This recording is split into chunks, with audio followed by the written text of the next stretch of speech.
돼지 통뼈에 놀란 자명입니다. 교통사고와 이주진단, 척추제 염자 이주진단에 무슨 추간판 탈출증이라며 보험회사 직원이 감장탕증에서 맛보는 돼지 등뼈 구조를 상상해보라고 합니다. 그의 말에 현역도 헤매다가 경험이 쌓이니까 다시 그리게 됩니다. 모르면 바보 되는 감자탕 통뼈 이야기. 초보여서 뭐가 뭔지 잘 몰랐습니다. 디손해보험에 다니는 동료 선사가 자명에게 디스크의 손상 기전을 설명하고 좀 구체적으로 자동차 보험의 유명한 자문의 임씨가 돼지를 차 안에 놓고 교통사고에 모의 실험을 했는데 그 돼지에게 이상이 없었다고 합니다.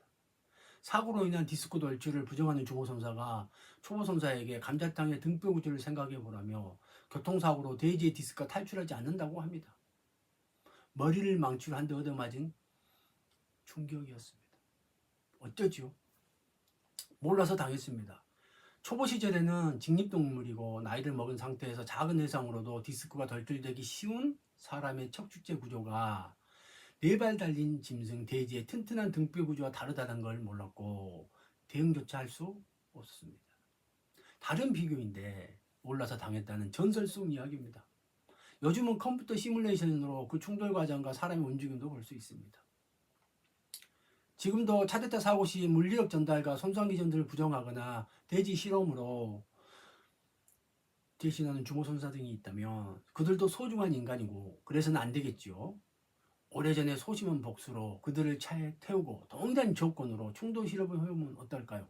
하는 상상을 합니다. 교통사고 시 어떤 과정을 통해 사람의 경추, 여추 등의 부상이 발생하고 디스크가 돌출되는지 궁금했습니다. 다양한 사례와 경험 등을 통해 그 과정을 머릿속으로 상상할 수 있게 됩니다. 그 경험 속으로 들어가 볼까요? 설명할 수 있을까요? 자기 자신에게 설명할 수 있어야 다른 사람, 환자나 주모선사, 의사 등에게도 그런 과정을 설명할 수 있습니다.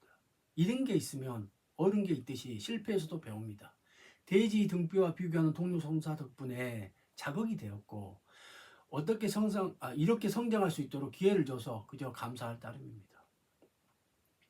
경험 사례. 오래전 홈페이지를 보고 찾아온 사례. 주말 후미 추돌 사고로 선행차의 운전자가 부상한 사고인데 허리 통증, 다리에 힘이 없어 일요일 온종일 침대에 누워있다 월요일에 병원 갔다고 합니다. 피해자들은 대부분 처음이나 당황하고 어떻게 해야 할지 잘 모르고 주모선사의 셀프 손해사정과 다른 제3자의 독립선사 필요성을 설명하면 보험회사 직원이 알아서 해주는 거 아니냐며 거부하다. 아니다 싶으면 자명을 찾기도 합니다. 간보기. 방문 시 필요 서류 좀 챙겨서 오라고 안내하고 일정을 잡습니다. 어떤 분은 일부라도 챙겨서 오지만 전혀 준비 없이 와서 돌아보고 결정한다며 그냥 오기도 합니다. 손사 입장에서는 증빙자료 없이 상담하는 것이 가장 불만스럽습니다. 사실관계 확인도 안 되고 일방적인 이야기인지 아닌지 확인할 길이 없는데 손해배상금으로 얼마를 상해보험의 장해보험을 받을 수 있는지만 묻습니다. 너무 앞선 질문이고 난처한 사항입니다. 방문 시 진단서만 들고 왔고 진단서에 경추염자, 여추염자만 있습니다. 침착하게 마음을 가라앉히고 그 신경손상 등을 묻고 인체 도어를 꺼내 색칠합니다. 염자만 가지고 보험금 청구 등은 곤란하고 초진 차트나 현재까지 그런 증상을 주치의한테 호소했는지 묻고 가능하면 CT보다는 MRI 등의 정밀검사 후 진단명이 나와야만 일 처리가 가능하다고 알려줍니다. 그랬더니 하얀 통 안에 들어갔다 나왔다고 합니다. 그게 이제 CT나 MRI 촬영 기계거든요. 재방문. 손해배상금 산정노수와 관련한 자료, 가실, 소득, 장애 등 개인보험, 증권, 복사, 진단서, MRI, 판독지 등을 통해 몇 번 추가번 탈출과 관련된 것이 확인합니다. MRI 판독지에는 기항증이나 추가번 탈출증에 관한 내용이 있지만 진단서에는 그 진단명을 넣어주지 않거나 진단명도 대부분 S 손상이 아니라 M 기항증 코드로 기재되는 거 많아 그것에 대한 대응책도 고민합니다. 신입사원의 교재.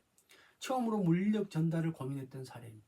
간양철철 내 추돌 사고로 수강대차가 정지 중인 작은 차를 충격하고 작은 차에 서서 작업 중인 피해자가 허리를 부상당한 사고입니다.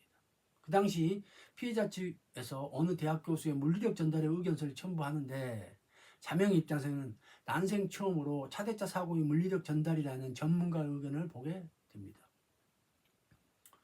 교통사고 분석사.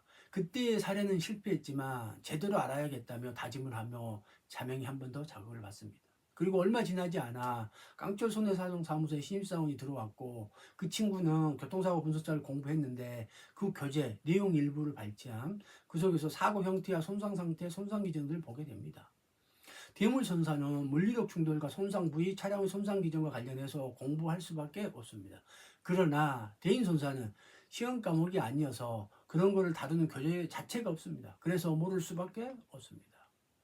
상상력동은 그런 것을 본 적이 없었던 초보선사에게 서강이 비춥니다. 그 직원 때문에 촉진자가 되어 그것을 토대로 머릿속에 시뮬레이션을 그려보고 부상 가능성을 검토하면서 간접적 사고방식에서 벗어나기 시작합니다. 처음으로 구체적으로 자동차 사고에서 물리력의 전달, 손상 상태, 탑승자 온도, 역할, 손상 기정 등을 고민합니다.